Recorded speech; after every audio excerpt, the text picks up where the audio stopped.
O Instituto Araxá, novamente, dando sequência às nossas lives e aos momentos de formação que temos promovido através do projeto Sua Causa, Nossa Causa, projeto de assessorias para instituições, organizações da sociedade civil, que tem também como objetivo o trabalho em rede, a formação em rede, dentro do Sistema Único de Assistência Social. Traz hoje, né, estamos tendo esse prazer, privilégio de estar com a nossa amiga, com a doutoranda Kelly Hanshaw. É Hanshaw? Hanshaw, isso. Hanshaw, isso. Kelly, uma breve apresentação sua para os nossos alunos que já estão nos acompanhando aqui na nossa sala. Ok, gente, bom dia.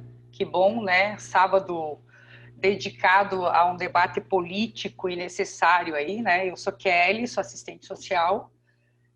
Venho transitando já há alguns anos no debate da proteção social e agora tenho o privilégio de estar na Universidade Federal fazendo essa conversa com uma professora que tem sido base dos textos aí do MDS, inclusive, do antigo, né? Mas muito base na questão do trabalho social com família, que é a Regina Célia Miotto, né? Então, estou terminando meu doutorado fazendo esse debate de proteção social no capitalismo, que é o sistema que a gente vive hoje, né? Obrigado, Kelly. Bom, a todos as pessoas que nos acompanham, vocês podem fazer perguntas, fazer seus questionamentos lá pelo Facebook, quem nos acompanha pelo Facebook, a nossa comunicadora social, jornalista Amanda Fumegali, do projeto Sua Causa, Nossa Causa, está acompanhando vocês pelo Facebook. Então, vocês podem fazer perguntas e as perguntas serão, então, encaminhadas aqui com a Kelly. E os nossos alunos, aqueles que tiverem questionamentos também, já dentro da sala aqui conosco, podem também fazer os seus questionamentos. Nós iremos trabalhar, então, com 2 blocos. Um primeiro bloco de explanações e perguntas, e depois um segundo bloco. Então, temos cerca de 1h30 de atividades aqui na nossa sala. O projeto Sua Causa, Nossa Causa, então, tem essa perspectiva de possibilitar aos trabalhadores do SUAS, tanto da rede Gov quanto da rede privada, e acadêmicos dos mais diversas áreas que tenham interesse na promoção do Sistema Único de Assistência Social, dos direitos humanos. Então, agradeço a todas as mais de 70 pessoas que se inscreveram para estar com certificação em sala e a todos aqueles que nos acompanham neste momento pelas redes sociais. Kelly, é com você. Valeu, Joel, obrigado. O Araxá, o Joel, né, que tem sido um militante aí do nosso município, né, inclusive, acho que temos que dialogar mais, né, explicito aqui publicamente, né, moramos no mesmo município e acho que temos bandeiras bem em comum, né, então, parabenizar o Araxá, que está aí, a professora Dalila também, que é uma interlocutora bem forte no debate da política de assistência, e esse pessoal bonito aí que parou o seu sábado para estar vindo à conversa, independente do motivo, né? Estão se conectando. Então, acho que essa nova modalidade de vida via virtualidade, né? Ela tem nos desafiado e, ao mesmo tempo, tem colocado a gente, nos desafiado no distanciamento, porque somos seres sociais e em algum momento a gente diz, meu, que saudade daquele churrasco, né? Saudade daquele vinho, daquela cerveja, saudade da praia no sábado, com esse sol maravilhoso. Mas, por outro lado, tem mostrado para nós que a nossa condição do humano, ela é igualmente vulnerável. Então, eu acho que o aprendizado desse momento histórico é que nós precisamos de proteção social e de cuidado independente do gênero e da classe social. E esse debate da proteção social, ele vem a calhar nesse momento, porque realmente, se não formos protegidos, a vida em sociedade pode estar em risco, né? Então, o pessoal que está ouvindo aí, perguntem, né? Eu acho que esse espaço é o espaço da problematização, sim. Eu vou trazer alguns elementos para a gente pensar, vou dividir a minha fala em 2 momentos. O primeiro Eu penso que a gente tem que compreender um pouco a proteção social nesse quadrante capitalista que a gente vive. E, por outro, no segundo bloco, então, eu vou entrar um pouco mais na instrumentalidade da política de assistência social, que eu acho que é o mobilizador desse debate hoje. Mas não dá para a gente fazer só o debate da política de assistência deslocado de uma noção de proteção social, porque ele vira bastante instrumental, né? E a gente discute a ferramenta que eu vou capinar o terreno, mas eu não discuto por que eu vou capinar o terreno, né? Então, sejam todos bem-vindos, obrigado pelo compromisso, e vou dizer que é esse compromisso social aí que mobilizou, historicamente, os parâmetros de uma proteção social, e vou dizer mais, foram as mobilizações do feminino ao longo da história que garantiram, inclusive, pautas de proteção social à família, né? E não é por acaso que o gênero feminino é o maior executor do cuidado na proteção social, né? Porque ela também está no espaço da reprodução, e o cuidado tem historicamente sido colocado na mão das mulheres, apesar de que ele é uma necessidade humana. Então, pois bem, vamos lá. Eu quero lançar uma pergunta de início, e se vocês quiserem ir respondendo no chat, fiquem bem à vontade, porque tem uma comissão aí, uma comitiva, né, por trás dessa tela, anotando, e depois nós vamos tentar considerar tudo que vocês colocarem. A primeira pergunta é: o que eu preciso para viver bem? Porque este é o parâmetro que nós deveríamos ter para viver em sociedade. Se eu não viver bem, logo, vários elementos da vida social podem estar ameaçados, né? Então, o que eu preciso para viver bem? Então, à medida que vocês forem respondendo, eu também vou complementando aqui, que tem várias questões, né? Então, a primeira delas, e essa fala eu sempre falo como exemplo, é por que um assistente social no Brasil ele ganha um salário X, e por que um assistente social num outro país que a gente chama de país de primeiro mundo ou desenvolvido, ele ganha mais.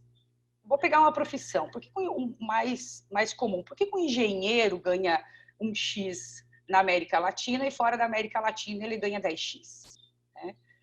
Porque há um entendimento de que quando eu vou para o espaço da produção, o espaço público, o espaço do trabalho, eu deveria estar tendo uma percepção salarial suficiente para garantir que a minha reprodução, ou seja, o espaço privado, o espaço do cuidado, que não é só lá, mas se estabeleceu que seria lá, eu deveria ganhar na minha produção, no meu emprego, no meu trabalho, né? E eu acho que tem que localizar aqui que trabalhar é um ato criativo e emprego necessariamente nem sempre, né? Mas a condição da classe trabalhadora é ir para o público e ganhar o seu salário, e seria a condição de ganhar lá e sustentar aqui. Alguém aí tem condições de trabalhar 24 horas? Não. Então, eu preciso sair do meu espaço público, do meu espaço do trabalho, do emprego, e me preservar, me recompor. A gente chama esse outro espaço do espaço privado, o espaço que eu preciso do sossego, o espaço que eu preciso concatenar as minhas ideias, recompor a minha condição biológica. A gente chama ele de espaço de reprodução, reprodução do humano, certo?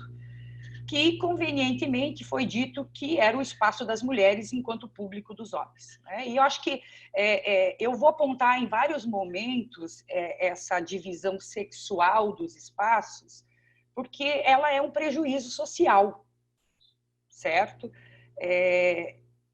A gente, uma autora da filosofia, ela, a Gilligan e também Nottingham, são duas autoras, elas teorizaram que a gente criou duas éticas, né, na moralidade social. A pública é a ética da justiça, ou seja, do direito, do acesso, do debate, e a privada a ética do cuidado. E aí, em alguns momentos, a ética da justiça não conversa com a ética do cuidado. E eu diria que quando a gente quer falar de proteção social, a gente tem que entender esses dois momentos de moralidade. É como se a ética pública resolvesse as questões de forma objetiva e a ética privada tivesse essa condição do face-to-face, do contato com as pessoas, do cuidado, e ela elaborasse um sentimento que é de preocupação com a vida. E, convenientemente, foi dito que essa preocupação seria das mulheres, porque ela dá luz, porque ela cuida dos filhos, né? E isso é um prejuízo, porque quando nós vamos para a esfera pública, onde a dominância é do masculino, e deixamos o cuidado na esfera do privado e da reprodução, essas duas esferas não se conversam. Então, estar no trabalho e estar reproduzindo parece que são coisas distintas.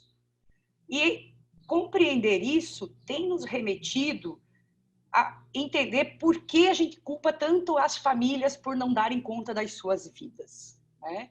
A gente loca os problemas que são sociais no espaço do privado. Por exemplo, alcoolismo é um problema familiar?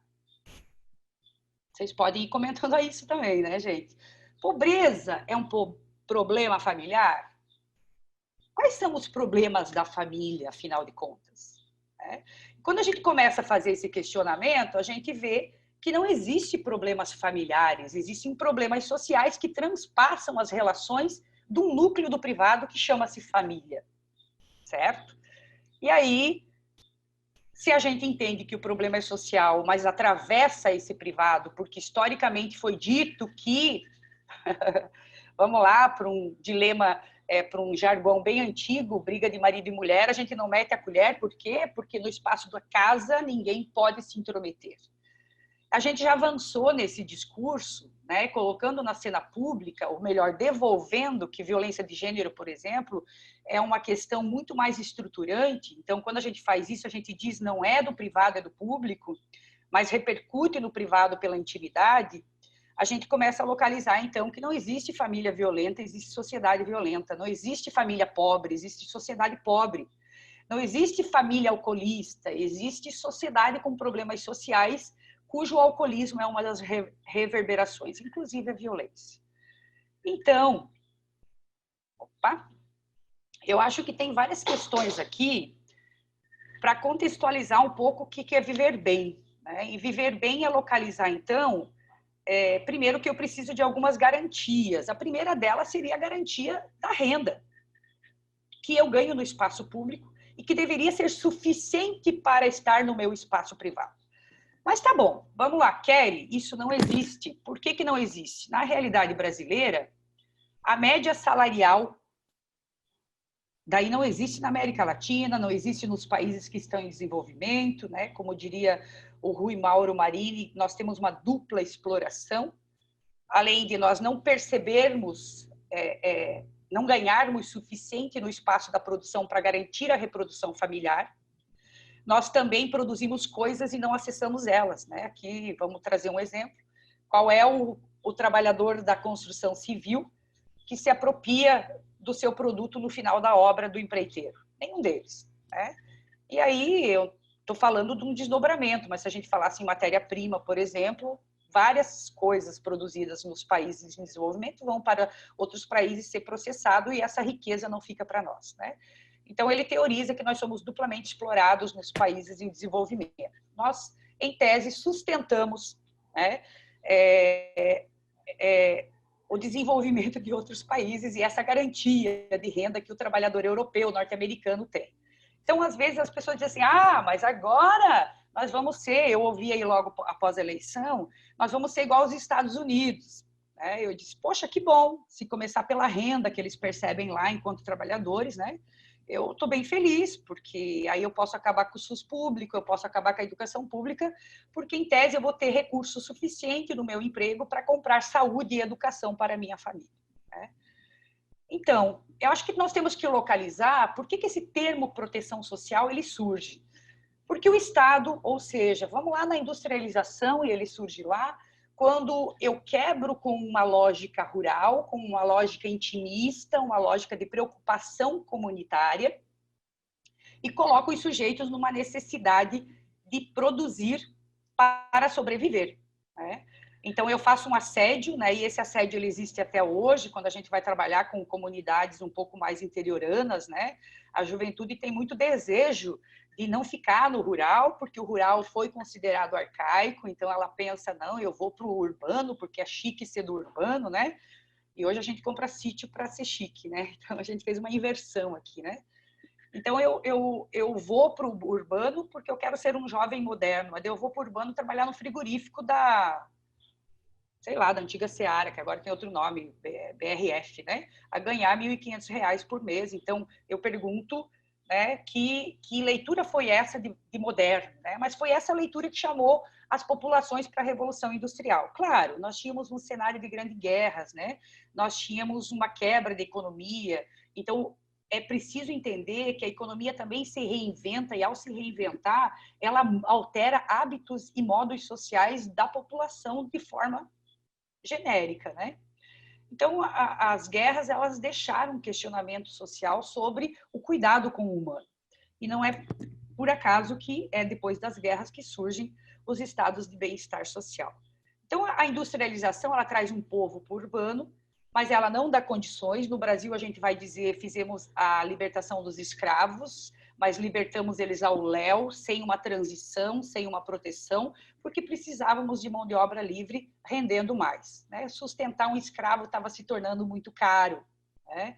E pagar 1.500 e deixar ele se virar vai ser uma estratégia. Então, só que ao deixar ele se virar, ao trazer o público para o urbano, nós começamos, então, primeiro, romper os laços de comunidade, aquela preocupação que eu tinha com a vizinha do lado, com a noninha da frente, ela passa a ter uma outra dinâmica. E nesse momento surge um imperativo que é o modo burguês de se relacionar, que defende um modelo de família.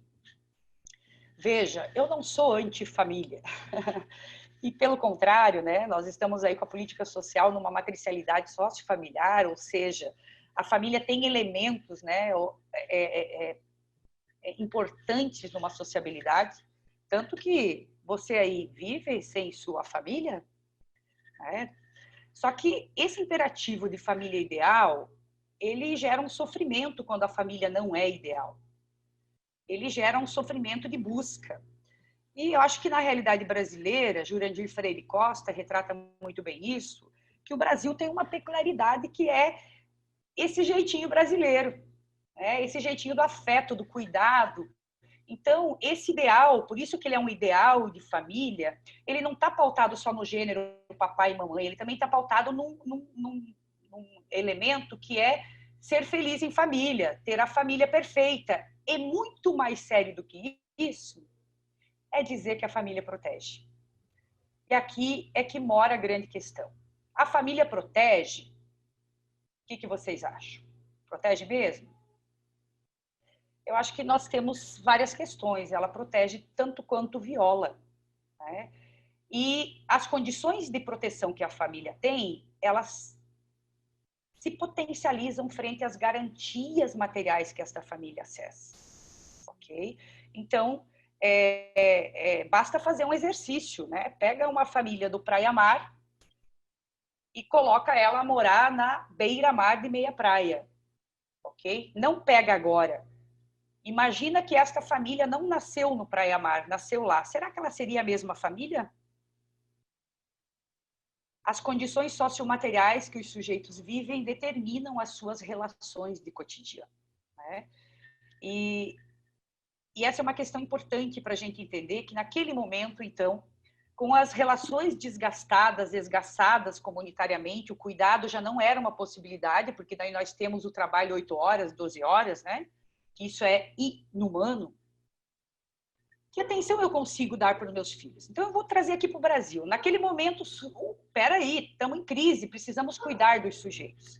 E ao cuidar dos sujeitos, surge, então, a noção de proteção social através dos estados sociais, dos estados de bem-estar social. Veja, quando eu localizo um estado de proteção social,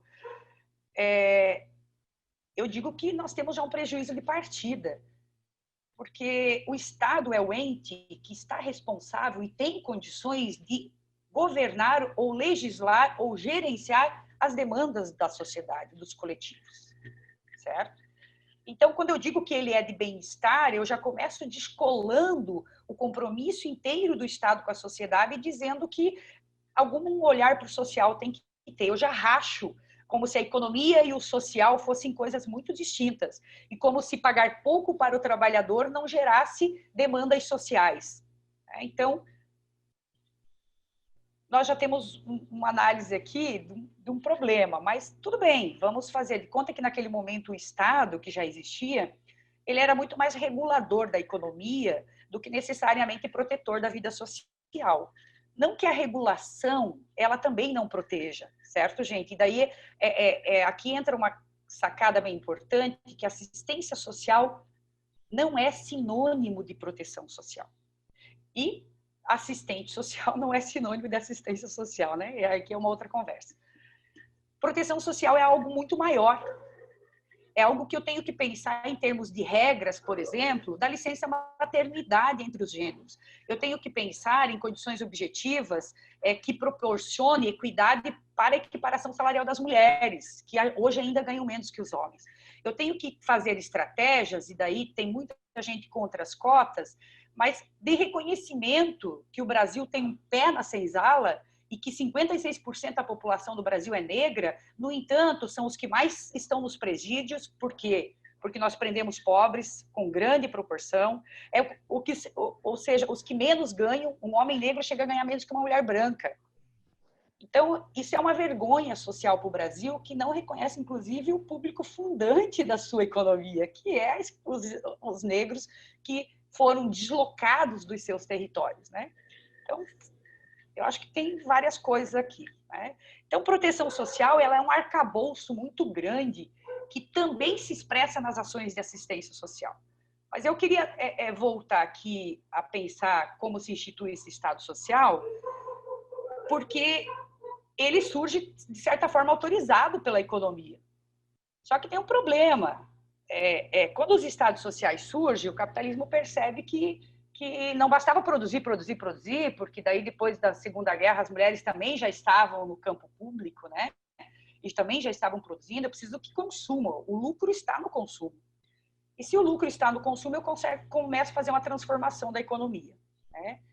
E ao transformar a economia, eu também transformo vidas, porque o mercado de trabalho oscila diretamente nesses reformatos da economia, né?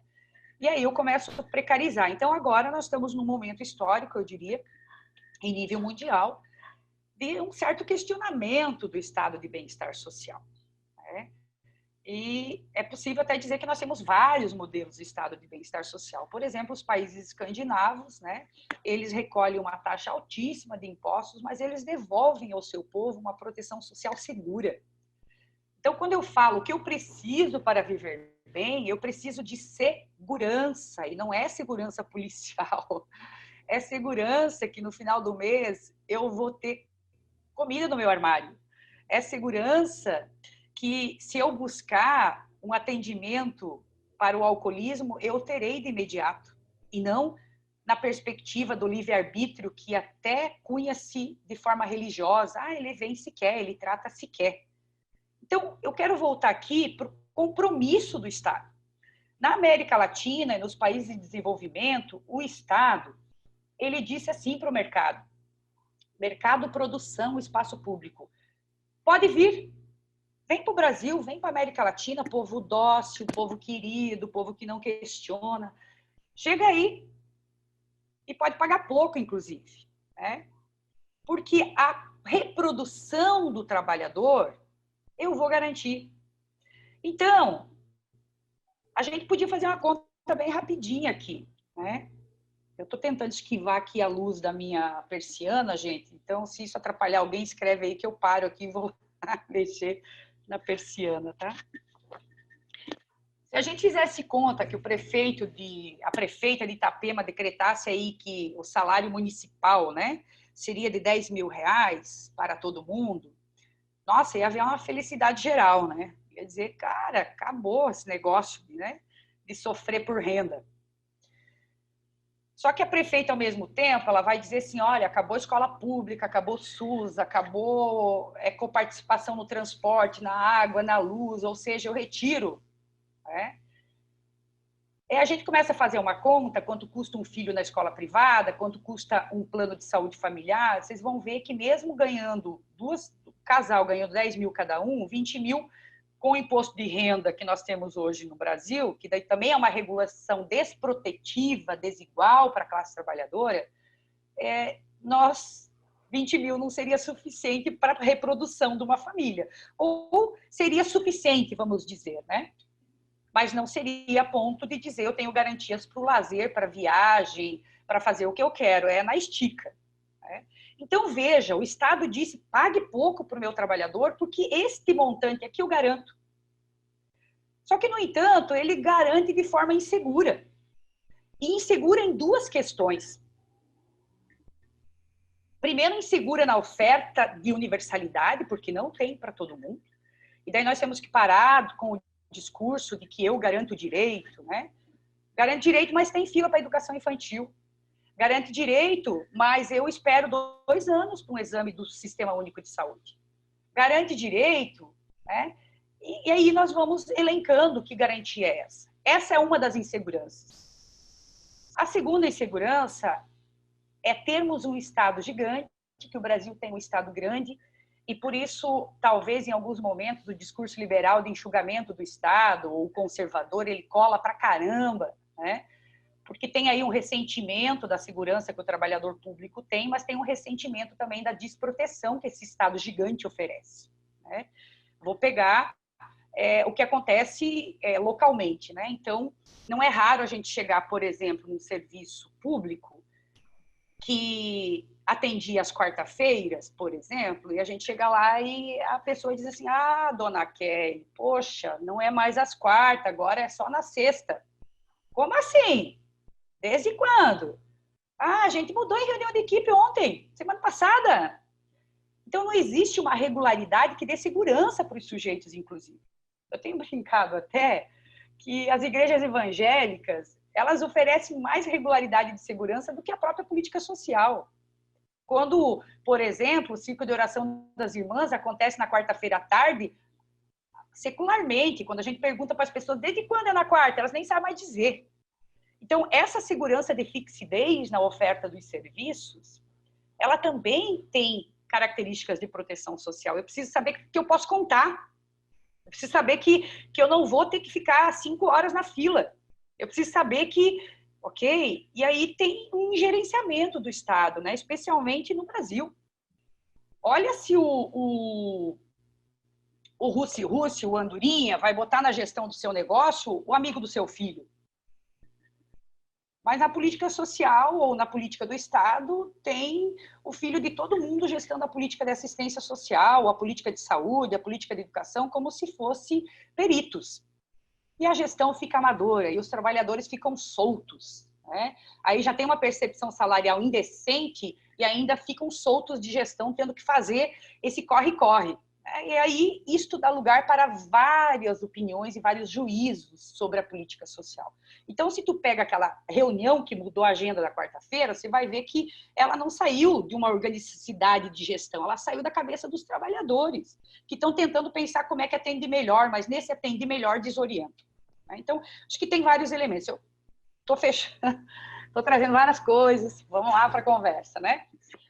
Proteção social significa a garantia do que eu preciso para viver. E o Estado diz que daria essa garantia. Então, quando eu vejo e ouço as pessoas dizerem porque as famílias mentem. Nossa, como elas mentem! Eu vou dizer para vocês que se eu fosse usuária de um Estado mentiroso que disse que ia garantir a proteção social, eu ia mentir tanto, gente. E aqui não é a questão de defender a mentira. Né? José de Souza Martins diz assim, que no discurso dos excluídos, né, vamos atender os excluídos, vamos atender os... Né, os excluídos fazem perfil de excluídos, e eles geram estratégias de excluídos. Então, a mentira é uma das estratégias para enfrentar esse Estado mentiroso, esse Estado inseguro. Né? Então, a proteção social no Brasil, veja, e nos países em desenvolvimento, ela sempre reverbera 20, 30 anos depois da sua origem, né? Isso em tudo, conhecimento e etc. Ela chega no Brasil, onde não teve uma revolução burguesa, né? Que a burguesia até era revolucionária e foi ela que defendeu a proteção social. Nós temos uma elite aristocrata no Brasil que se transformou de burguesia, mas de burguês não tem nada, porque o burguês preza por direitos civis, políticos, direito das mulheres, né? Nós temos um conservadorismo aqui muito sério, muito forte. Ok? Então, isso quer dizer o quê? Que quando a Europa vivia o seu auge de proteção social, legislações trabalhistas, proteção, nós tínhamos no Brasil... Oi, Kelly. Ok? Nós tínhamos no Brasil o início da nossa industrialização, né? E quando o bem-estar da Europa está entrando em decadência, nós temos o início da efetivação do nosso. Mas daí nós ganhamos de salto vários governos conservadores, né? E que a quebra, né? O nosso marco de proteção é a Constituição, mas depois da Constituição, quais as garantias estatais que nós conseguimos, né? Então, acho que nós nem tivemos estado de bem-estar social no Brasil. Na nossa sala aqui já está, o chat está fervendo. Várias intervenções aqui. E respondendo à pergunta que você fez na abertura desse primeiro bloco, né, o que precisamos para viver bem, e daí o pessoal começou a fazer comentários. E saíram algumas perguntas aqui, algumas provocações para você, para nós mediarmos com a sala. Os Estados Unidos é um paradigma a ser observado em relação ao desenvolvimento e à desigualdade?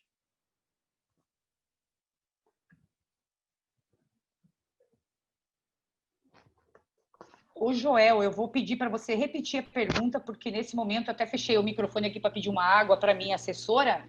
Eu vou... Sim, pode encaminhar aí. Ok. E aí o pessoal foi comentando aqui na sala ao lado, né, no nosso chat, que algumas pessoas disseram é necessário os direitos básicos, os direitos humanos, os direitos fundamentais, a saúde, a educação, o transporte coletivo de qualidade. Algumas pessoas, inclusive, falaram, olha, é necessário pouco para se viver bem. Porém, dentro de um sistema capitalista, o pouco não é o objetivo, o pouco não é a nossa cultura. E o que seria, de fato, então, convencionados? Teria que ter uma mudança maior de paradigma, de cultura, e essa mudança e essa cultura do não pouco, e sim do muito, é errada, é certa, tem um outro caminho possível. Questionaram também, levantaram a questão da política econômica. Política econômica é suficiente? É só ela que deve ser observada para que se haja proteção social de fato? E no Brasil a política econômica ela está a serviço do quê? De quem neste momento? Proteção social com relação aos nossos valores simbólicos, culturais, e também fizeram intervenções relacionadas aos valores humanos, dos direitos humanos. Mas tem esse debate aí que fizeram a provocação, se a proteção social também está relacionada aí a valores de uma perspectiva mais simbólica, espiritual da nossa cultura. Olha, deixa eu ver se eu captei. Eu, inclusive, estou terminando o estudo das contribuições feministas à proteção social, porque a gente entende que quem tem cabedal histórico e condições para fazer uma provocação pública sobre a proteção social são as mulheres. Se a gente considerar, então, que a proteção foi relegada para o privado e a gente confinou as mulheres como obrigação ao privado, tanto que a gente diz assim, o que tu faz? Fica em casa o dia inteiro, não fiz nada. Mentira, trabalho do doméstico é trabalho. E aqui nós temos um problema, inclusive, na teoria crítica, né? Quando a gente pega trabalho e pega as análises do Marx, por exemplo, a gente vai lá e diz que valor só se faz na produção e que o espaço da reprodução, que é onde eu vivo, né? Eu reproduzo a minha condição de vida, eu crio crianças, eu cuido de idoso, eu cuido do companheiro, da companheira, ele não produz valor. E, de fato, né, a proteção ela é um produto intangível, porque é o desenvolvimento humano, certo? E quando ela é intangível, eu não pego, que é diferente do espaço de trabalho, que eu pego o pneu, pego o celular, pego a máquina, né? Isso eu troco, isso gera produto, isso gera valor. Aqui não tem. Então, a análise não estava equivocada no sentido de não gera valor, mas essa análise ela é pelo modo de produção da burguesia, do capitalismo. Então, as feministas vêm dizer isso não nos representa. Pensar proteção social é pensar o cuidado das pessoas e não necessariamente se produz valor ou não produz valor. Uma criança bem cuidada, com certeza, é um produto social relevantíssimo, né? E é por isso que as feministas estão dizendo, olha, o cuidado tem que entrar no debate público, porque o cuidado é a única coisa que vai movimentar homens e mulheres, porque os homens não brotam da moita, as batatas não vão cruas para a panela para alguém comer, alguém tem que fazer. E este fazer é trabalho. Então, quando vocês perguntam, proteção social está carregada de simbolismo? Sim.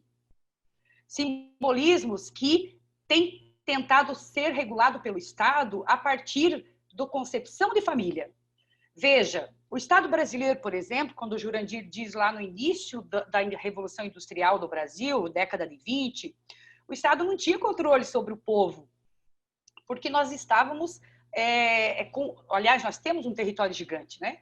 Então, a família brasileira é essa, né? É essa de viver tudo junto, de partilhar tudo, mas daí entra o modelo burguês. Por que entra o modelo burguês? Porque ao dizer que a família tem que viver nas quatro paredes com papai e mamãe, ou seja lá quem for, o problema não é papai e mamãe, o problema é a parede, o privado. E o problema desse privado é que a mulher fica responsável por esse lar. Eu estou dizendo, então, que a família tem que controlar os seus, que a família tem que regular os seus. Olha que conveniente para o Estado. Vamos lá, se as mulheres do mundo fizessem greve do trabalho doméstico, do trabalho, daí os outros trabalhos que vocês também sabem, né? Quem é que ia entrar em crise? Primeiramente, né? Claro, a família ia cair num sofrimento, né? Porque a gente não tem o hábito de discutir a partilha, né? A gente vê uma menininha de 3 anos com o banquinho na frente da pia lavando louça, a gente diz, ai, que lindo! A gente vê um menino com 3 anos com o banquinho lavando louça, a gente diz, temos problema. Alguma coisa está errada, vou ter que conversar com o psicólogo. Então, a gente não discute as tarefas do privado como compromisso de todos. Essa é uma grande questão. Então, a mulher fica responsável por esse cuidado peculiar e tem sido depositária da proteção social. Veja, é as mulheres que buscam a proteção social estatal e são as mulheres que estão trabalhando na proteção social estatal. E não é por acaso, é uma expertise construída historicamente. E daí essa expertise tem um problema. Ela não é valorizada. Quanto ganha o assistente social mesmo? Quanto ganha o professor? Quanto ganha? E aí nós vamos, né? Então, não é por acaso que as profissões femininas são subalternizadas, porque a proteção social o é, na lógica do capitalismo. E ela é extremamente produtora de valores. E é por isso que família burguesa tem que ser questionada no seu ideal, porque no Brasil, tanto não existiu burguesia, como não tem família burguesa. Só que nós estamos privatizando a nossa família. Privatizando no sentido, esse menino é assim porque não teve pai. Olha só, faltou a figura do homem aí. Claro, a família não dá conta, daí o Estado tem que dar. Fazem filho e aí enfio tudo no do Estado. Né? A gente ouve esses discursos de trabalhadores da política social. Isso é um problema, porque o Estado disse, façam filhos e cuidem dos filhos porque eu protejo vocês. Só que o Estado não protege, diz te vira. E aí eu acho que essa conversa é um pouco para o segundo bloco, porque ela chama-se familismo. Então, Kelly, nós temos uma outra intervenção aqui bem interessante, que diz, viver bem é relativo no Brasil. Por quê? A nossa aluna diz, sou negra, mulher e periférica. Viver bem para mim é sobreviver diariamente ao racismo, ao machismo e ao capitalismo. Realmente, sem parâmetros de proteção social, a gente não vive bem. Porque proteção social significa morar, proteção social significa ter renda para comer, proteção... Gente, vejam, nós estamos vivendo um momento agora que o presidente da nação descobriu que dar renda para o povo pode garantir a eleição. Nunca na história desse país, né, vou fazer um paradoxo aqui, houve tanta redistribuição de renda, mas ela só existiu por uma necessidade social. E aí, se a gente pegar a proteção social, ela sempre existiu, ou ela só existe, com o tensionamento de quem vive mal. Peraí, tô vivendo mal, cara, isso não é possível. Então, nós temos sim que discutir o parâmetro de viver bem, porque é este parâmetro que vai dizer que nós estamos vivendo mal. E eu vou dizer, no Brasil vivemos muito mal, e quando a gente tem uma casa e um carro, a gente até se acha classe média, né? Quase se acha injusto com quem não tem. E diz, ai, pelo menos, né, eu ainda tenho. Não, gente, ter casa, ter carro, no mundo capitalista é uma condição de viver bem. E aí, nós temos usado, eu diria, o direito contra nós mesmos. Por exemplo, né, a educação, ela deveria ser um direito universal. Da era moderna isso, universalidade, igualdade, né? Mas ela não é. Talvez na educação básica ela seja, mas ela não é tão autônoma pela questão do quanto se reconhece ela, porque ela está no campo da reprodução, lembram? Ela é uma proteção social da reprodução. Ou seja, eu tenho que educar, e educar, às vezes eu digo que é só da família, não, educar é social, né? Então, as pessoas que pagaram faculdade, por exemplo, que eu acredito que tem um monte aqui nesse chat hoje, nessa conversa, é uma injustiça, porque você já contribuiu com o Estado em imposto e você contribui com o Estado autorizando o capital a pagar menos. Então, o Estado ganha 2 vezes sobre a sua mão de obra. Só que ele tu vai lá e paga a educação. E daí nós temos um discurso hoje assim, ó, mas se eu paguei, eu quero que os outros paguem também, porque olha, onde já se viu. Não, o debate se eu paguei, eu quero que o meu filho não pague, porque eu já pago imposto e eu sou onerado na minha renda para que o Estado me ofereça isso. Então, nós temos uma inversão do direito, né? Por exemplo, o Estatuto do Idoso veio dizer assim, é direito do idoso ter um acompanhante. Mas daí o que a gente faz? O Estado é frágil, não oferece proteção suficiente. Ele diz, é obrigação ter um acompanhante. Espera aí, a gente inverte. O direito à escola.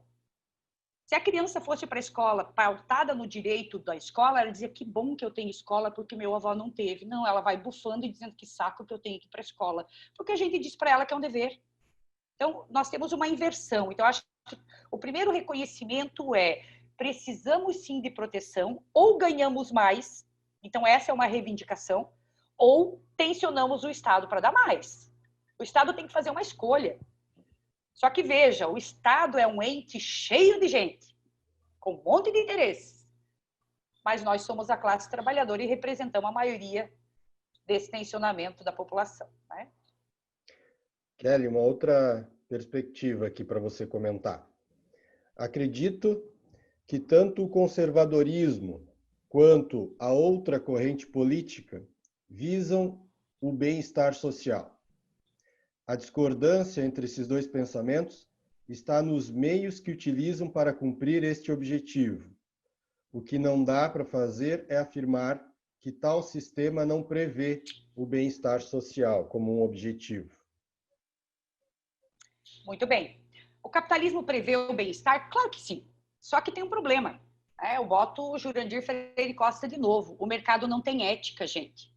Vamos aqui, Itapema, né? Eu recentemente negociei um imóvel aqui e a gente passou por 5 corretores, tentando, daquilo tudo, tirar quem seria um pouco mais justo. Porque, no fundo, é uma ludibriação, né? Olha, eu pego seu carro pela FIP, mas no final eu pago mais lá, então não tem ética o mercado. Ele vai tentar o lucro o tempo inteiro.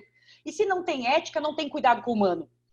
Então, essa é uma questão que é um paradoxo no capitalismo, porque se o mercado é mais forte, não tem ética com a defesa do humano.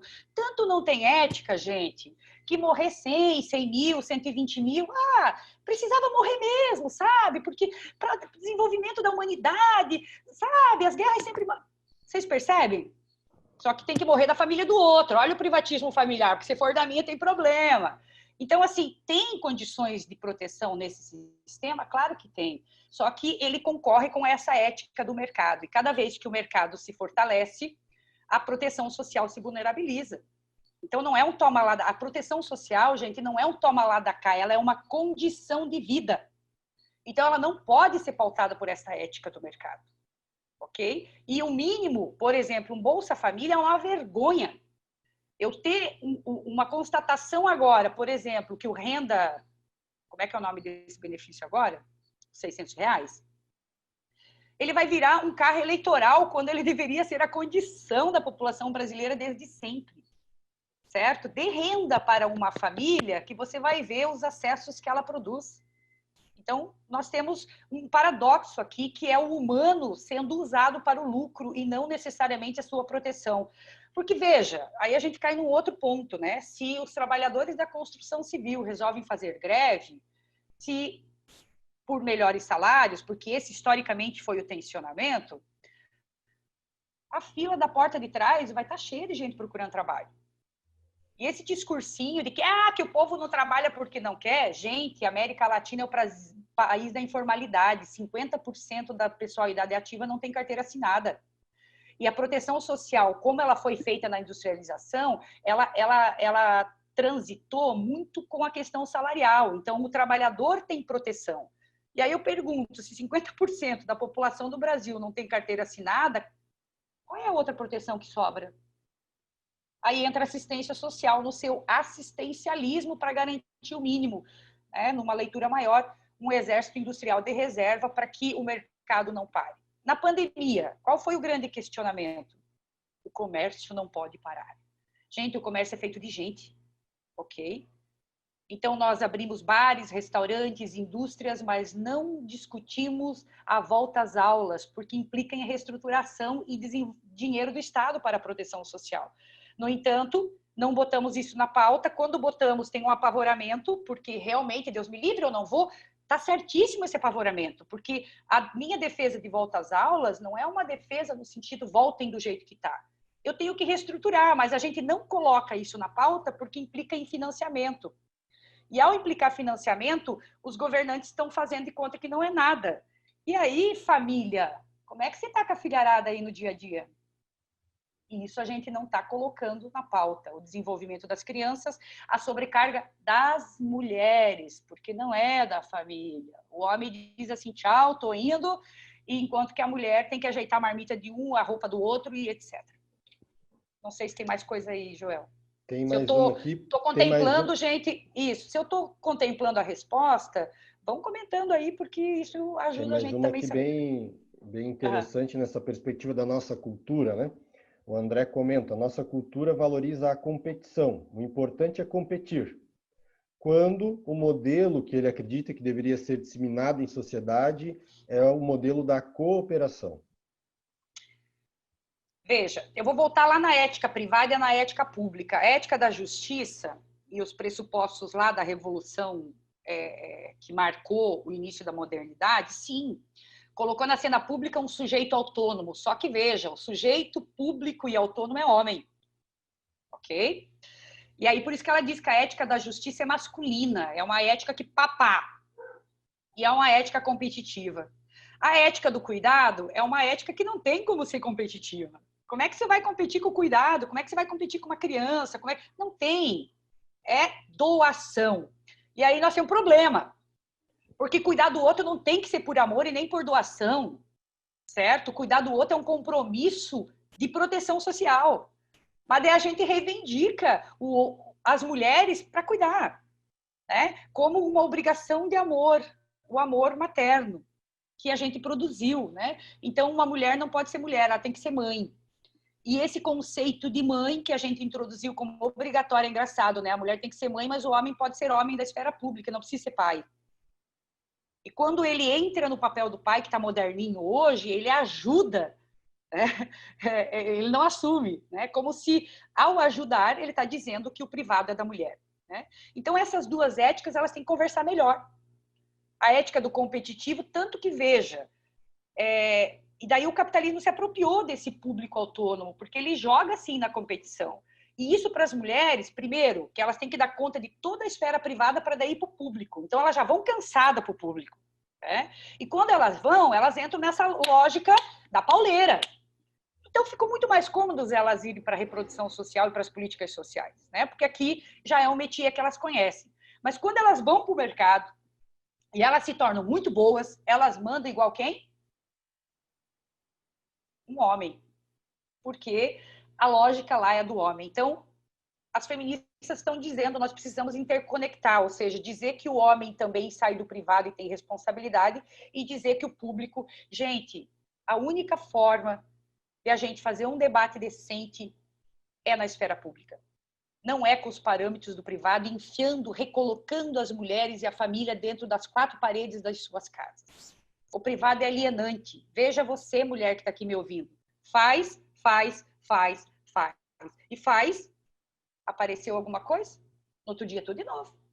Isso aliena o sujeito, emburrece, diz as feministas. Né? O espaço público, não. Conversamos, dialogamos, crescemos. É com o outro que eu me reelaboro enquanto ser social e na relação do meu trabalho.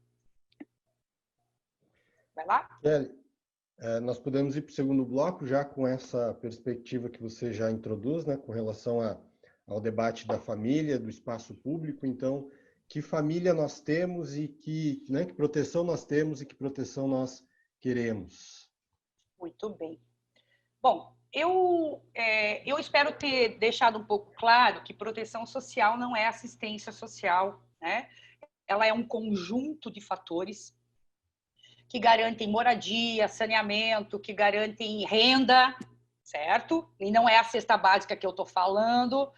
Elas garantem andar nas estradas, andar em segurança, tudo isso é proteção social. A polícia, inclusive, né, se ela não respondesse à propriedade privada como responde, ela é um bem público e proteção social. Né? Me garante andar na rua, certo? Sem, né? Garante. Né? Para qual sujeitos? Aí ainda tem outras coisas, né? Mas vamos lá, a assistência tem que ter um pouco essa leitura. Primeiro, para ela não achar que ela é messiânica, que ela vai dar conta da pobreza e dos problemas familiares. Esse é um ponto. Né? Ó o ato falho aqui, né? Não tem problema familiar, tá, gente? Tem problema social, né? Então, assistência primeiro, ela vai ter limite, sim. Né? Agora, nós temos que localizar o objeto da assistência social, porque a assistência social, ela tem se dedicado muito a ser a interlocutora das famílias nas outras políticas. Isto é um ponto. Por exemplo, chega no meu atendimento a Dona Maria, eu primeiro vejo creche, saúde, nananã, todos os direitos que são legítimos, ok? Que ela deveria ir lá sozinha acessar, mas como o Estado mente que dá, ou se dá, mais ou menos dá, então a assistência tem se dedicado a fazer a garantia desse direito, quando ele deveria ser condição da pessoa ir lá. Esse é um ponto. Né? E que, ao se dedicar a isso, ela fragiliza o seu objeto principal, que é o assessoramento às relações sociais. Então, a assistência em si, ela tem que ser dividida em dois, na minha concepção. Né? Primeiro, a garantia de renda, porque está comprovado que quem não come nem pensa, ou quem come mal pensa mal, certo? E, ao mesmo tempo, ela tem que se dedicar ao assessoramento familiar. Veja, quando eu falo assessoramento familiar, eu estou aqui tentando pensar que não é devolver para a família, naquele famigerado plano de atendimento familiar, um elencado de responsabilidades que ela tem que sair do atendimento cumprindo. Porque se ela já veio pedir proteção social, pode ser de forma extremamente equivocada, porque ela é excluída, conforme o José de Souza Martins já gerou um discurso de exclusão, então ela vai ter todo um assédio para a sua condição, sou pobre, sou coitada, coitada de mim, e nós temos que romper isso, porque quando a gente absorve esse discurso, a gente está legitimando a coitadice. Eu tenho que ver se esse termo existe no português, inclusive, coitadice, porque é bem isso. Né? É a mesma lógica, por exemplo, de dizer que tem mulher vítima de violência. Não existe mulher vítima de violência, existe mulher em relação de violência porque ela produz e recebe. Só que na desigualdade de gênero, com certeza, na força masculina e no patriarcalismo que nós temos, é ela que apanha, né? E a gente legitima socialmente que ela apanhe, porque realmente, cara, como é que a mulher não dá conta de ser submissa? Como é que ela não dá conta de calar a boca? Como é que ela não dá conta de cuidar dos filhos? Olha essa pocilga aí, falta uma mulher, não, né? Porque a mulher dá o toque da casa, porque então a gente ainda autoriza, né? Tanto que a gente vê que a cada 4 horas morre uma mulher e a gente morre, beleza, certo? Porque historicamente na nossa cabeça a culpabilização do feminino ainda existe. Tanto existe que quem vai para assistência social representando suas famílias são as mulheres. E daí assim, tão não é ideal o modelo de família no Brasil. A família burguesa, ela é um sonho, e é um sonho que faz sofrimento, e a gente tem que parar de ter ela como estamento da proteção, de vai resolver seus problemas, porque daí a gente bota no privado a resolução de um problema que é público. Fome é um problema público. Não ter casa é um problema público, não é porque a família não se esforçou, né? Então, eu acho que tem essa compreensão de família um pouco mais alargada. E eu não digo que é tipificar que a família já é homoafetiva, que a família é isso, que a família é aquilo. Não. É entender que a família não é responsável por gestar condições de proteção social sozinha. E aí, a minha orientadora faz isso. Até vou pedir para o Diego, se ele tiver condições. No slide que eu passei ali, tem uma balancinha. Lá no slide 14. Se você puder projetar ela aqui para o público ver, que daí eu queria falar um pouco desse familismo social que a Regina Mioto traz. Enquanto isso, Joel, se tu quiser fazer alguma fala, não sei, e aí eu espero o Diogo. Tá aí, Diogo? Tudo bem? Tô sim, já tô colocando para ti. Tá. Quando eu trago esses elementos, então, de pensar a família como uma reverberação dos problemas sociais, e daí, se ela é a que mais sofre, ela sofre por querer ser ideal. Veja vocês, né? Agora, no polarismo que nós tivemos da questão política, né? Quem aqui não brigou com família? E quem aqui não ficou mal por brigar com família? Quem aqui não teve vontade de dizer nunca mais quero ver, mas daí no domingo seguinte já está sendo chamado para um churrasco? Né? Eu diria que esses são os norteadores de uma família ideal, a família harmônica. Gente, quanto mais conflito, mais saúde, porque é mais enfrentamento com o outro. Né? Agora, não confundam conflito com violência, não confundam conflito com falta de renda. Né? E aí as políticas têm atuado, e a assistência social, ela tem, quando ela não entende essa relação, atuado muito na gestão do conflito familiar. E isso é muito sério, porque é redevolver para a família uma regulação que o ideal de família tem trabalhado, que é cuida dos teus, dá conta dos teus, fizesse filho por quê? Lembrem que eu preciso ter exército industrial de reserva. Lembre que o aborto não entra em debate público porque o corpo da mulher tem que ser controlado. Então, eu vou ajudar a regulação do capital? É isso mesmo que a política de assistência tem que fazer? E aí, quando eu atendo o indivíduo sozinho, fora da nucleação familiar, e daí o SUS vem bater bastante nisso, né? Chega de atender o indivíduo. Por que não atender o indivíduo sozinho? Kelly, mas quem chega é o indivíduo sozinho. Ótimo, ele chega sozinho, mas ele não é desprovido numa nucleação que determina seus valores. Né? E aí, quando eu digo nós temos que romper com o sozinho, é porque sozinho é estigmatizante de culpa. Quando eu trato a pobreza de alguém numa sala fechada, a violência de alguém numa sala fechada, e digo que isso é sigilo, eu posso estar negligenciando que aquilo é um tema público, e aí ela se reestabelece na condição daquele sujeito. Eu sou responsável pela violência que vivo, eu sou responsável pela pobreza que vivo. Vocês acham que alguém aqui, antes de nascer, né, fazendo uma brincadeira aqui com a reencarnação, bem respeitosa, alguém entrou na fila e disse assim, eu quero nascer pobre nessa encarnação? Vocês acham que isso é uma condição natural? Nós produzimos pobreza.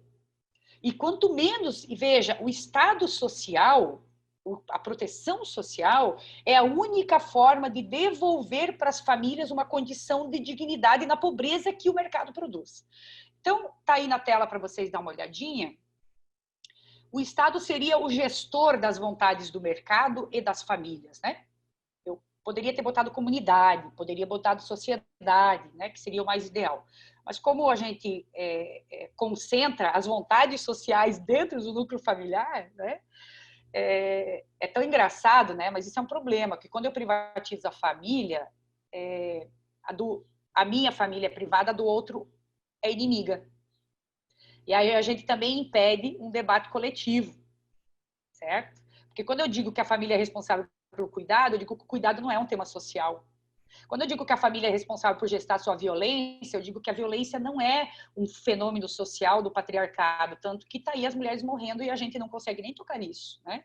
Então, veja, cada vez que o Estado dedica suas forças, veja, dinheiro meu, teu, porque 2 vezes ele autorizou pagar pouco e ele cobra meus impostos e ele dedica isso a salvar o mercado, a gestar o mercado, né? Usando recursos, veja, ele tem que fazer isso, ok? Mas usando os elementos da proteção social, que é isto que o discurso liberal conservador faz, liberal não, conservador que a gente tem aqui, né? Porque liberalismo equilibra um pouco isso. Ele vem dizer assim, ó, e foi isso que o Keynes disse lá atrás, espera, não dá para ter só lucro, porque senão eu precarizo a vida social, a menos que eu pague muito. Mas o mercado não quer pagar muito, senão não tem lucro, porque é a mão de obra que gera lucro. Ninguém enriquece sem explorar outro alguém. Enriqueceu porque é bom. Não, se tu for ver no enriquecimento de alguém, tem por trás, ou é a herança, né? Ou tem por trás a exploração de outra mão de obra. Né? E eu diria que o capitalismo explora muito bem, obrigado, a mão de obra gratuita das famílias e do mercado e das mulheres. Explora o tempo inteiro. Porque se a proteção social começa a precarizar, né? Por exemplo, a gente teve desmonte da Previdência, não sabe quem é o ministro da Educação, não sabe direito quais são as estratégias nacionais de saúde. Quem é que dá conta disso? Quem é que resolve essas questões no dia a dia? A família. Então, a família, historicamente, arca com o bônus. Então, essa balança ela tem que ser equilibrada. Né? O Estado regula o mercado, mas, ao mesmo tempo, ele garante reprodução social de quem precisa. Certo? E eu diria que deveria ser do conjunto da sociedade, mas aí a gente tem uma elite muito grande que pega jatinho e vai para o Einstein se pegar Covid, e nós temos uma desproporção, e daí ela faz o discurso de vai se fuder Covid, desculpa aí a expressão, mas surgiu um videozinho essa semana, né? Por quê? Porque, claro, ela tem recursos, e é aqui. E nós fazemos o quê? Ficamos esperando para ver se a febre aumenta, ficamos esperando para ver se os sintomas se somam, e depois de 20 dias a gente vai para o exame, que leva mais 15, e aí a gente tem 120 mil mortes. Né? Então, esse é o peso, a família vai dando o seu jeito, mas ao dar seu jeito, ela vai se precarizando, ao se precarizar, ela vai oprimindo mais e gerando mais violências, né? Então é importante ter essa compreensão. Quando eu digo que eu tenho que cobrar do Estado, é porque eu deposito nele financiamento para garantia da proteção social. Obrigado, Diogo. Não sei se tem alguma fala já nesse sentido, Joel, e talvez a gente pudesse ir interagindo. Eu quero avançar, eu tenho mais alguns elementos. Oi? Temos um questionamento aqui, Kelly. É o seguinte: o assistencialismo está pautado em quê? Na ampliação da renda familiar ou no aumento do repertório da lida com a globalização e a inserção no mercado de trabalho? O assistencialismo, você escreveu? Você falou? Isto, a pessoa escreveu. Assistencialismo está pautado em quê? Muito bem. Está pautado na ampliação de renda ou na inserção ao mercado? Eu acho que, primeiro, né, o que é o assistencialismo, né? E isso é muito caro para assistência, porque realmente, veja, lá no rural, antes da industrialização, da urbanização, essa gestão das relações, ela era muito comunitária, então, né, eu tô com um problema, vou falar com a vizinha, e vou trocar receita, e vou, né, inclusive as próprias feministas dizem que quando se queimou na fogueira bruxas, se queimou conhecimento secular desse cuidado, né? E então ali se fazia assistência social. Eu acho que é importante ter em mente que assistência social não é só uma ação do Estado, ela é uma ação da sociedade, ela é uma ação das famílias, né? Quando eu estou me preocupando com as relações, para além do meu privado, ok? O que é o assistencialismo? O assistencialismo é a troca. Eu te dou, mas você tem que fazer isso. Eu te dou, mas vou te regular, entende? Assim, ó, você só ganha se provar que tem renda. Não, mas não é um direito comer, mas não, tem limite. Né? Assistencialismo é harmonizar a família, como se ela fosse um núcleo protetivo por si só. Assistencialismo é eu dar, né, como se eu desse um presente e dizer, por que tu não está usando o presente que eu te dei? Então, achar que o mérito determina o acessar um recurso ou um serviço, entende? Então, vamos pegar a pandemia agora, onde teve uma precarização gigante de renda, né, e o aumento muito grande da busca por comida nos equipamentos de assistência social. E aí tem um público lá que não é aquele público miserável. E aí a gente já fica, porque veio de carro. Porque veio com celular, iPhone, nem eu tenho. Então eu diria que o assistencialismo faz esses olhares, né? Que são os olhares do julgamento sobre a condição de vida do outro. Veja, tem um capitalismo dizendo consuma, consuma, consuma, beba, beba, beba. E aí a prioridade do sujeito é ter seu celular, né? Mas ele vai pedir a cesta básica, eu julgo ele por isso, e a cesta básica era um direito. Então, primeiro, ponto, o assistencialismo é isso. Segundo, né? Assistência social... Joel, repete a pergunta depois do assistencialismo. Em que ponto o assistencialismo está? Qual é a base do assistencialismo? Ele está pautado em quê? Na inserção no mercado ou na ampliação da renda das famílias? Muito bem. O assistencialismo está implicado diretamente na condição de que a autonomia é estar no mercado de trabalho. Então, eu dou todas as condições, não é por acaso que a assistência social, de longo período, fazia cursinho valita profissionalizante para mentir para as pessoas que elas estariam habilitadas ao mercado de trabalho. Né? E aí a gente conseguiu limpar um pouco esse cenário depois que instituiu o SUAS. Mas ainda tem uma insistência muito grande de que precisa capacitar esse povo para trabalhar. E é para trabalhar, e é para trabalhar. Então, a assistência, ela se constitui... Na verdade, a proteção social se constitui para dar condição para o trabalhador e para o mercado de trabalho. Perfeito, porque é no mercado de trabalho que eu ganho a renda. Mas sempre nos mínimos. E sempre com foco no mercado de trabalho. Quem não se encaixa no mercado de trabalho é vagabundo. Quem não se encaixa no mercado ou não está disponível para trabalhar na construção civil, carregando saco de cimento aos 20 anos para ganhar R$1.200, R$1.300 é vagabundo, porque trabalho tem. Então, a assistência, quando ela é pensada nesses mínimos, por exemplo, a cesta básica é um mínimo ignorante, e se a gente tivesse vergonha na cara, a gente já tinha abolido ela, porque além dela ser um mínimo ignorante, ela despendia do Estado hora do técnico, hora do motorista, hora do monte de gente, ou seja, o que o Estado gasta para fazer a gestão disso tudo, se ele transferisse em renda para que a família fizesse o uso dela do jeito que quisesse, nós estaríamos num passo da garantia de renda, né? Então, mas tem que ser o mínimo, porque é só para comer, para ir para o mercado, não é para comer bem, porque se eu desse um vale cidadania e a criatura fosse lá comprar 1 quilo de alcatra, poxa vida, onde já se viu? Como é que pode isso? Né? Então, eu acho que tem um misto aqui. Né? Então, a garantia de renda é um direito que não deveria nem ter um assistente social atendendo ela para ser um direito. Ela devia estar no balcão do atendimento, né? Se a gente fosse pensar ela como direito. Porque está na Constituição. Aliás, gente, nós colocamos na Constituição em 2009 que comer é um direito. 2009, 2011, se eu não me engano. Ok? Então, tá sim, está pautada, e as grandes críticas que a proteção social está pautada para o mercado de trabalho. Então, a autonomia não é ir para o mercado. Autonomia é uma mulher dizer, em mim ninguém bate mais. Autonomia é um sujeito dizer, olha, eu posso trabalhar, mas eu quero viver na rua.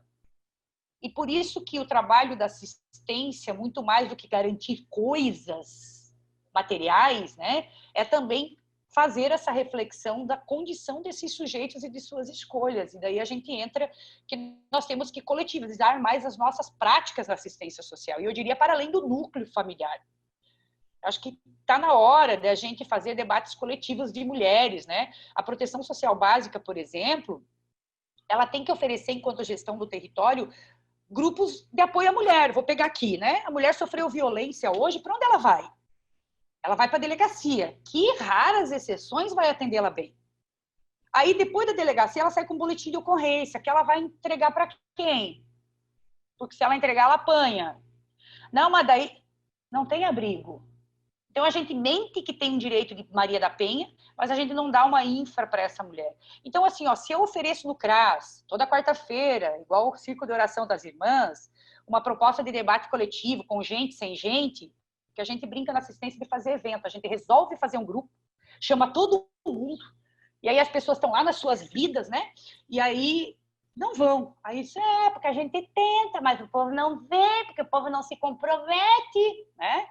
Então, como é que eu crio cultura? O Bourdieu diz assim, ó, se eu botasse um teatro em Itapema, talvez não tivesse público, mas se eu dissesse assim, ó, toda sexta-feira, às 19 horas, terá uma peça de teatro. Toda sexta-feira, às 19, daqui a um ano, teria fila para entrar nesse teatro. Então, o papel do Estado é dar regularidade e segurança na sua oferta. Então, se uma mulher apanha, e contou para a gente de saúde que apanha. E a primeira coisa é Maria da Penha. Não, gente, a primeira coisa, ela tem que se entender primeiro na sua condição. Porque se ela for no Maria da Penha, ela vai voltar para casa, vai botar o boletim no bolso, porque ela não quer aquela separação. Porque, às vezes, separar implica em precarizar muito mais a sua vida na questão de renda. Porque o marido, ele pode ser um cara que faz bico, mas é o cara que traz dinheiro. Certo? E ele, no mercado, vai ter mais inserção do que a mulher. Então, mas a mulher vai fazer faxina, daí é sempre nos trabalhos de precarização, não é? A mulher vai estudar, a mulher vai ter creche para deixar os filhos, é sempre na culpa do sujeito, né? Então, se essa mulher, ao falar para a gente de saúde, e a gente de saúde, ao saber que na quarta-feira tem um grupo de mulheres no CRAS, eu já estou gerando segurança. Porque daí eu vou botar essas mulheres coletivamente e lá elas vão olhar e vão dizer, tu também apanha, então não sou só eu. Ai, que bom, porque eu achei que era só eu. Tu deu na cara dele! Meu Deus, então eu também posso dar. Ai, gente, será? E aí eu vou potencializando os debates coletivos e de enfrentamento de algumas coisas. Você ganhou cesta básica, eu não ganhei, mas por que eu não ganhei? Peraí. Claro, nós temos um individualismo muito exacerbado, que as pessoas tendem a buscar muito a defesa do seu, que é o privatismo, né? Mas quando eu jogo no coletivo, eu começo a fazer identificações e isto é gerar autonomia. Certo, Kelly. Temos mais uma intervenção aqui, falando com relação ao desequilíbrio, né, dessas distribuições de renda, quando elas não são realizadas com parâmetros, né? E que parâmetros seriam esses também? Já que você tocou, né, a intervenção você tocou nessa possibilidade de não ser material, de não ser coisa, mas de ser a distribuição dessa renda e o debate muito mais amplo, Sim. né? Então, como é que se media isso? Veja, o que o governo atual federal está fazendo, que foi esse auxílio aí emergencial, que agora eu lembrei o nome, né? Ele está dando condições, veja, o Bolsa Família atende 14 milhões, esse benefício está alcançando 55 milhões, né?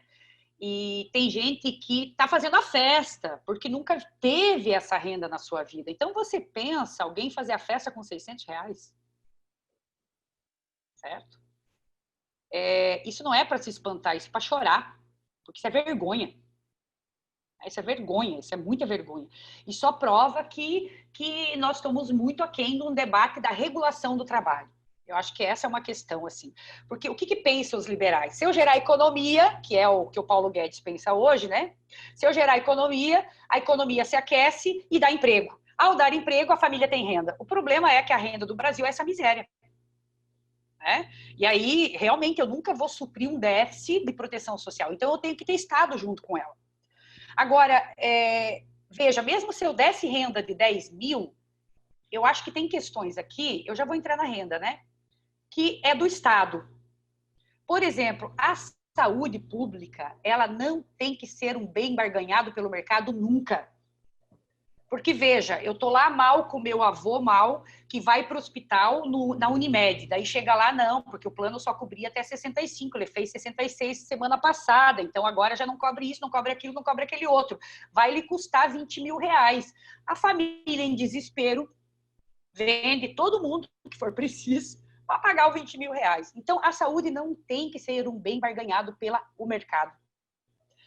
Ela tem que ser público. Vou trazer a Alemanha como exemplo. A Alemanha oferece terapia, oferece spa, certo? Oferece a saúde pública, não tem privada, não tem barganha de mercado. O outro elemento que também não tem que ser barganha de mercado é a terra.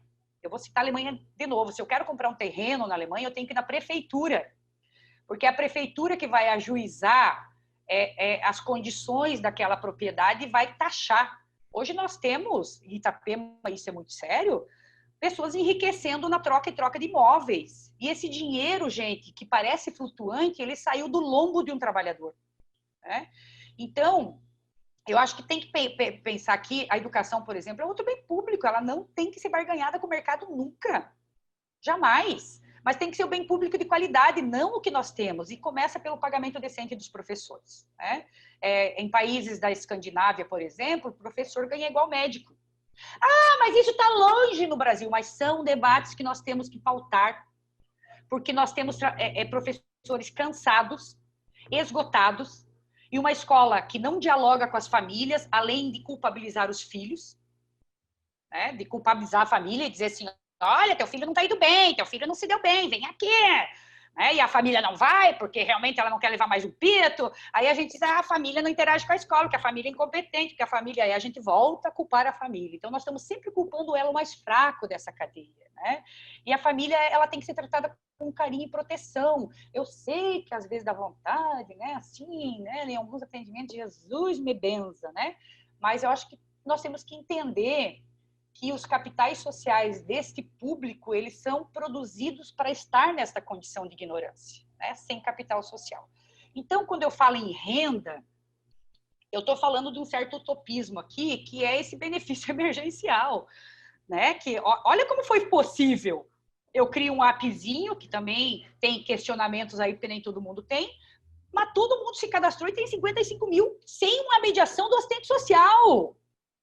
Então, nós temos condições de fazer a renda ter outra cara no Brasil. Mas daí nós ficamos ali no conta-gotas da opressão e ainda damos um produto para a família sair com ele carregando para dizer, olha como eu sou miserável. Então, a gente adora essa cena. E ainda bate foto quando faz campanha, né? E diz, olha, eu dei para a entidade tal 50 cestas básicas, olha como eu sou lindo. Então, a gente alimenta esse círculo, né? Então, como é que a gente rompe? Trazendo alguns debates para o coletivo e fazendo alguns enfrentamentos. Mas eles não têm que ser individual, porque senão realmente a gente morre na praia.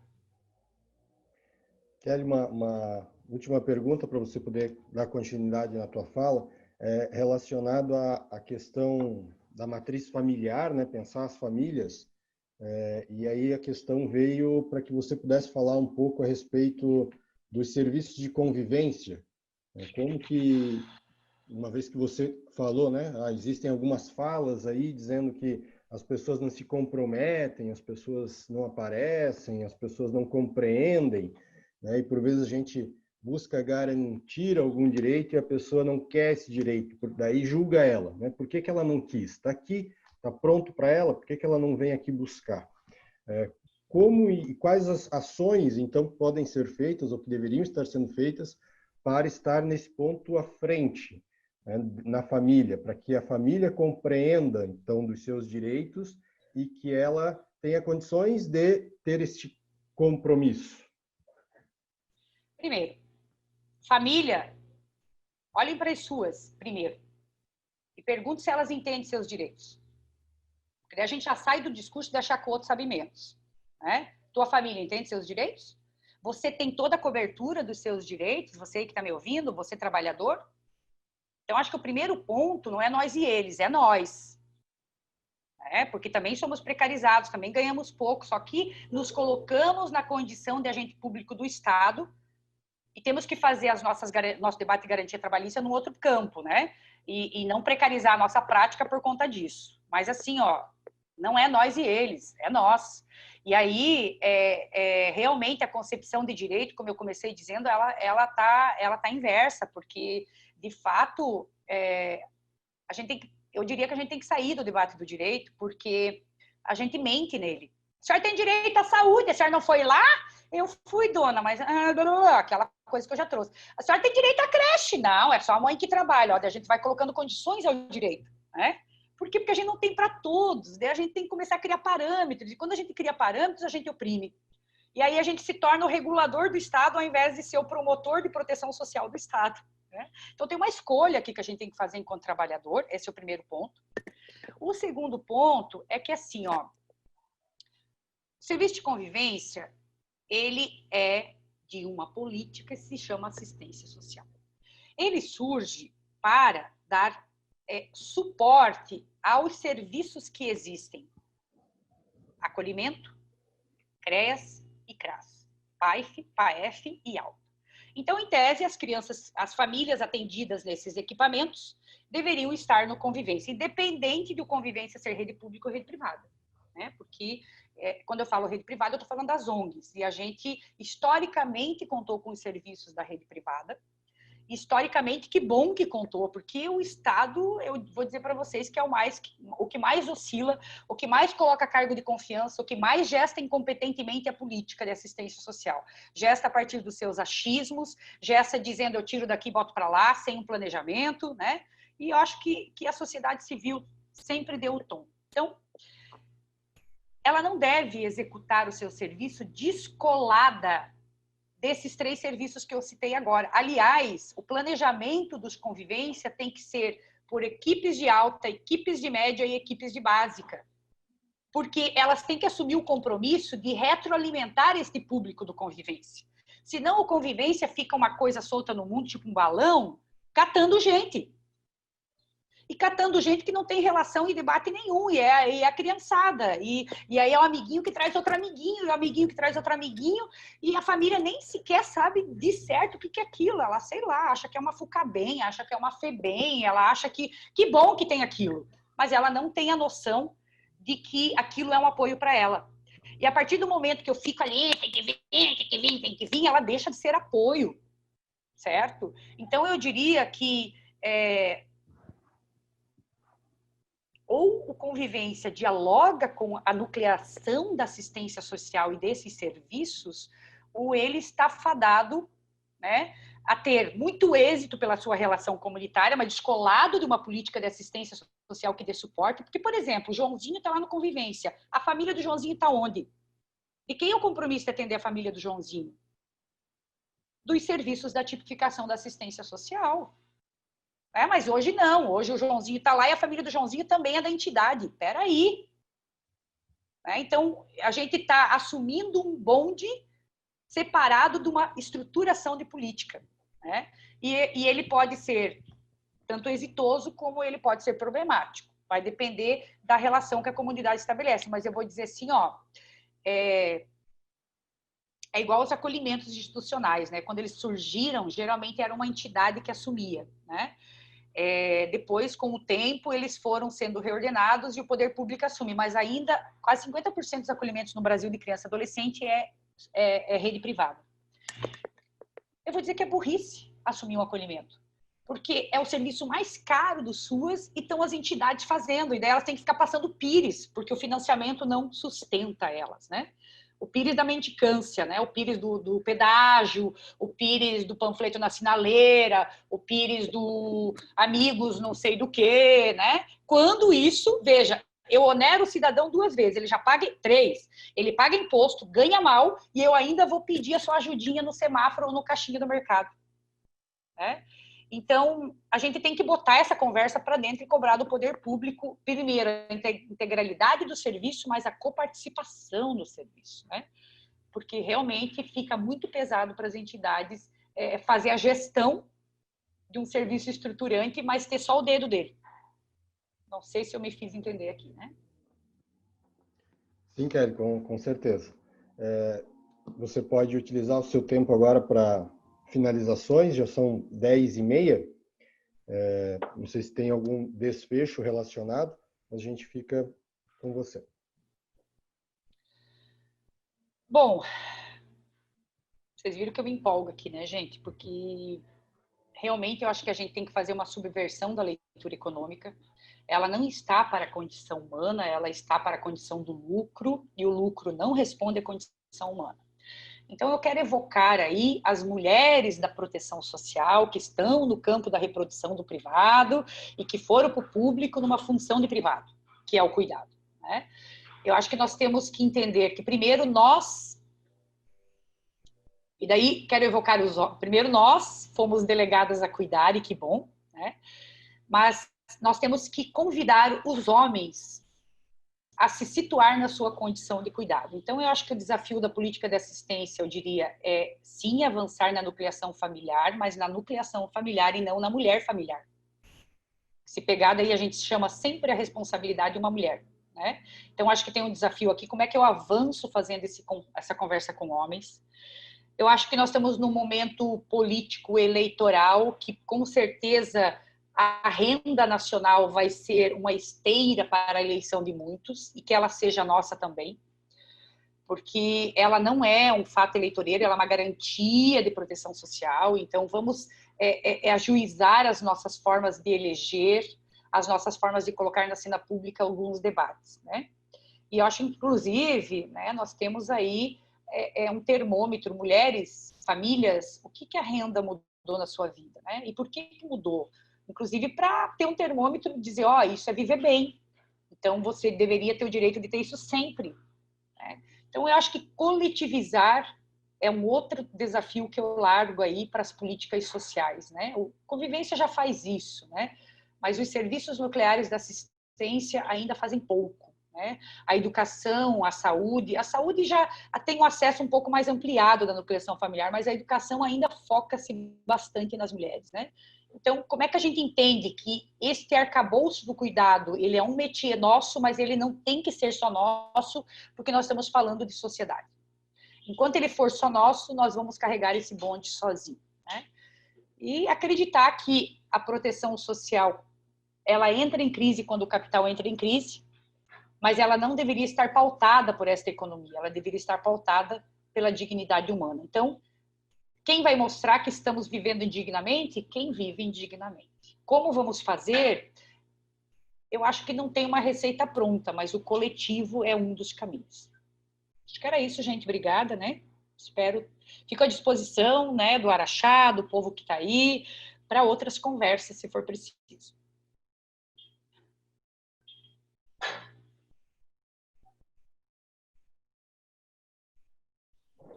Kelly, a gente que agradece, fantástica participação, os temas abrem, né, todo um debate amplo que a gente precisa fazer em sociedade, o tema do coletivo, né, da família e da sociedade, e não a pauta apenas privatista, como você bem pontuou. O tema foi colocado para pensarmos proteção, assistência e família, né, e não tem como descolar, de fato, toda essa perspectiva das questões coletivas, econômicas, sociais, elas dialogam, as estruturas culturais que nós precisamos compreender, e o pessoal aqui na sala com muitas intervenções, e todas elas nessa perspectiva também prática, né? Como que nós, inquietados como trabalhadores e como acadêmicos e como pessoas que querem realmente essa transformação social, se perguntando agora aqui no chat, tá, mas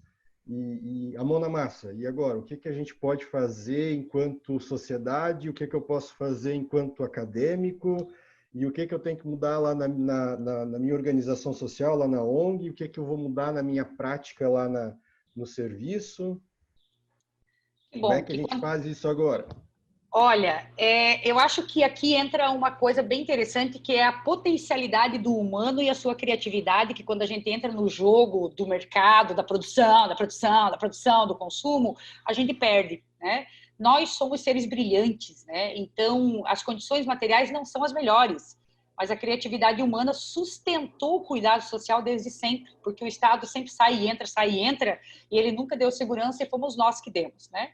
Então, eu acho que quando a gente gera inquietações, as práticas, elas são consequência, porque se a gente for criar também receitas para instrumentalidade, a gente ingessa os seres humanos, né? Então, obrigado, vocês também me provocam e espero que vocês tenham saído provocados. Ótimo, Kelly, muito obrigado. Obrigado. Valeu, a todos que nos acompanharam essa manhã. Nos sigam nas redes sociais, mantenham contato com o Instituto Araxá nas redes sociais, os nossos meios de comunicação. Nosso site tem os telefones aos quais vocês podem estar fazendo contato, sugerindo novos temas, sugerindo também, façam, por favor, o feedback, né, para que a gente tenha sempre aí um permanente melhoramento das nossas ações aqui. É muito importante o protagonismo e a participação de todos que interagem na construção desses temas, das nossas instituições aqui em Itapema, e reiterando que hoje nós tivemos, Kelly, uma participação muito expressiva de vários estados, de vários municípios, muita gente acompanhando. Sucesso. Muito obrigado pela sua participação, por esse conhecimento compartilhado com todos nós, e tenha certeza nós iremos fortalecer ainda mais as nossas relações com você, enquanto Instituto Araxá, enquanto amigos que temos bandeiras comuns. Muito obrigado por toda essa contribuição que você nos deu hoje.